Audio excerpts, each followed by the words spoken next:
안녕하세요. 오늘 저희가 함께 살펴볼 자료, 바로 어제죠. 2025년 6월 14일 온라인 미팅 녹취록입니다. 상당히 시혜성 높은 국제 정세 분석, 그리고 또 바로 코앞으로 다가온 미래 기술 이야기가 담겨 있더라고요.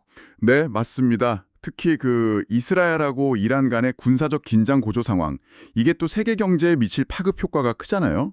그리고 우리의 일상을 확 바꿀 수도 있는 AI 글래스 기술, 여기에 대한 구체적인 전망이 아주 눈길을 끌었습니다. 그렇죠.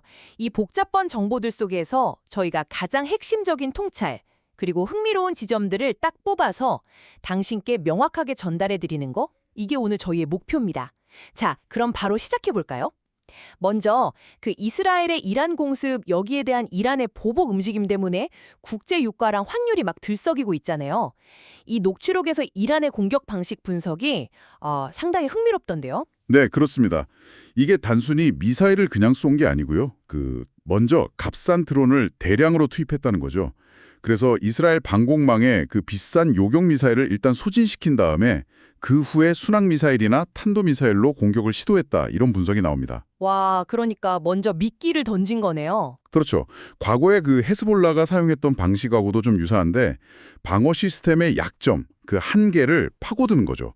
아주 계산된 전술로 보여요. 정말 무슨 영화 같은 이야기인데, 근데 이스라엘은 방공망으로 대부분 막았다고 발표했죠. 그 부분에 대한 언급도 있었나요? 네, 이스라엘 측 발표대로 대부분 요격에 성공했다는 내용이 있고요. 동시에 이 사건의 배경으로 이란의 핵개발 문제라든가 또 미국이 핵협상 재개하려는 그 시점 직전에 이스라엘이 약간 선제 타격을 한 거 아니냐, 이런 지정학적 맥락도 같이 다루고 있었습니다. 아, 그런 복잡한 배경이 있었군요.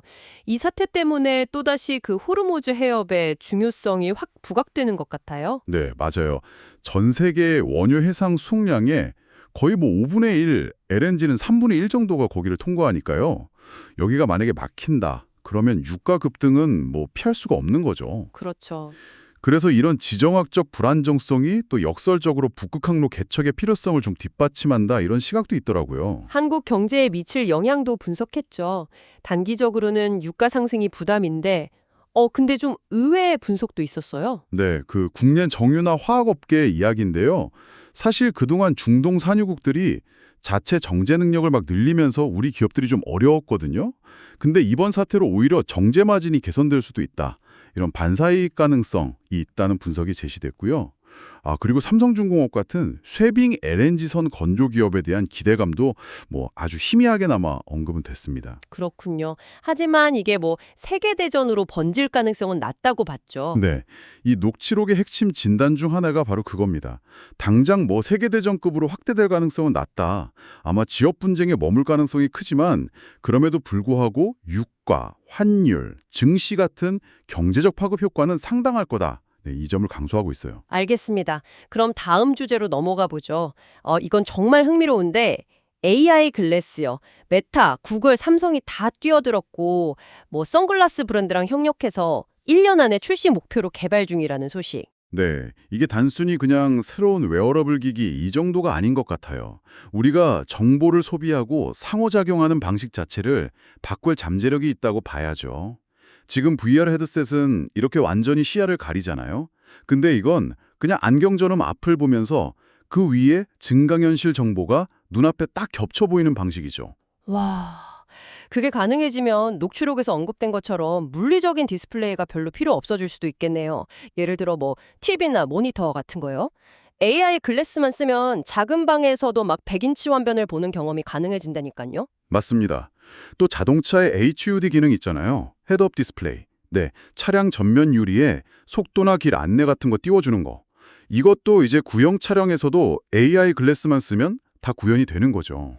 이야, 여기서 더 나아가면 우리가 공간이라는 것에 부여하는 가치 자체가 변할 수 있다, 이런 분석까지 나와요. 공간의 가치 변화요? 그건 좀 더 구체적으로 어떤 의미일까요? 예를 들면 꼭 넓은 집, 큰 차, 넓은 사무실 이런 것에 대한 필요성이 줄어들 수 있다는 거죠. 아주 작은 캡슐 호텔 같은 공간에 있어도 시각적으로는 거의 무한한 확장성을 경험할 수 있게 되니까요. 물리적인 공간의 제약이 줄어드는 거죠. 와, 그건 정말 생각의 전환인데요. 근데 배터리나 무게 문제는 어때요? 아직 좀 불편하지 않을까 싶은데. 그 부분도 상당히 개선되고 있다고 합니다. 목표가 120g 이하로 가볍게 만드는 거라고 하고요. 그리고 엣지 AI라고 해서 인터넷 연결 없이도 기기 자체에서 실시간 번역 같은 AI 연산을 처리하는 기술, 이것 덕분에 활용성도 훨씬 높아질 전망이에요. 위협이 될 수도 있겠지만 반대로 새로운 서비스나 소프트웨어 기회는 엄청나게 열리겠네요. 특히 그 공간 제약이 줄어드는 게 부동산 시장, 넓은 집 선호도 이런 데까지 영향을 미칠 수 있다는 분석은 정말 좀 파격적인데요. 네, 뭐랄까, 가능성이 열려 있다는 거죠. 단순히 디스플레이를 대체하는 걸 넘어서 우리가 공간을 경험하는 방식 자체를 재정의할 수 있는 그런 기술이니까요. 오늘 이렇게 쭉 살펴봤는데요.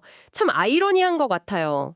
한편에서는 이런 지정학적 불안 때문에 현실 세계의 긴장이 녹아지고 있는데 다른 한편에서는 AI 글래스처럼 현실과 가상의 경계를 허무는 혁신적인 기술이 바로 눈앞에 와 있다는 거잖아요. 그렇죠. 정말 상반된 흐름인데 이런 상황 속에서 우리는 앞으로 어떤 가치를 더 중요하게 여기게 될까요? 어쩌면 점점 더 예측 불가능해지고 불안해지는 이 현실 세계의 제약에서 좀 벗어나서 완벽하게 내가 통제할 수 있고 또 확장된 경험을 제공하는 그런 증강현실이나 가상현실 속에서 더 많은 의미와 만족을 찾으려고 하게 될지도 모르겠습니다. 이 거대한 변화 앞에서 당신은 어떤 미래를 그리고 계신가요?